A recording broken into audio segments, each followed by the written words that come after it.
പാഠം 12 സ്വാർത്ഥനായ രാക്ഷസൻ. ഒരു വലിയ വനത്തിനരികിൽ മനോഹരമായ ഒരു പൂന്തോട്ടമുണ്ടായിരുന്നു. ഒരു രാക്ഷസന്റേതായിരുന്നു ആ പൂന്തോട്ടം. ഒരിക്കൽ രാക്ഷസൻ എവിടെയോ പോയി. ഈ സമയത്ത് അടുത്തുള്ള കുട്ടികൾ പൂന്തോട്ടത്തിൽ കളിക്കാനായി എത്തുമായിരുന്നു. പല വർണ്ണങ്ങളിലുള്ള പൂക്കൾ, പാറിക്കളിക്കുന്ന പലയിനം പക്ഷികൾ, വീണ മീട്ടുന്ന തുമ്പികൾ മുതലായവയെല്ലാം പൂന്തോട്ടത്തിലുണ്ടായിരുന്നു. കുട്ടികളും തുമ്പികളും പക്ഷികളുമെല്ലാം കൂട്ടുകാരായി. അവർ ഒന്നിച്ചു ചേർന്ന് കളിച്ചു രസിച്ചു. താമസിക്കാതെ രാക്ഷസൻ തിരിച്ചെത്തി. പൂന്തോട്ടത്തിൽ കുട്ടികളെ കണ്ട രാക്ഷസൻ ക്ഷുഭിതനായി ദേഷ്യപ്പെട്ടു. അയാൾ കുട്ടികളുടെ നേരെ അലറി തുള്ളി.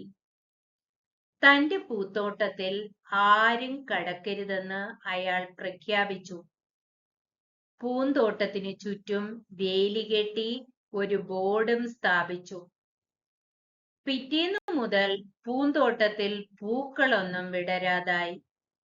തുമ്പികളും കിളികളും അങ്ങോട്ട് വരാതായി. തോട്ടത്തിൽ കടുത്ത മൂടൽ മഞ്ഞ് വ്യാപിച്ചു. അടുത്തുള്ള പൂന്തോട്ടത്തിൽ നിറയെ പൂക്കളും കായ്കളും ഉണ്ടാകുന്നത് രാക്ഷസൻ കണ്ടു. ഋതുക്കൾ മാറി മാറി വന്നിട്ടും തന്റെ പൂന്തോട്ടത്തിൽ മാത്രം മഞ്ഞും മഴയും വരുന്നതും രാക്ഷസൻ അറിഞ്ഞു.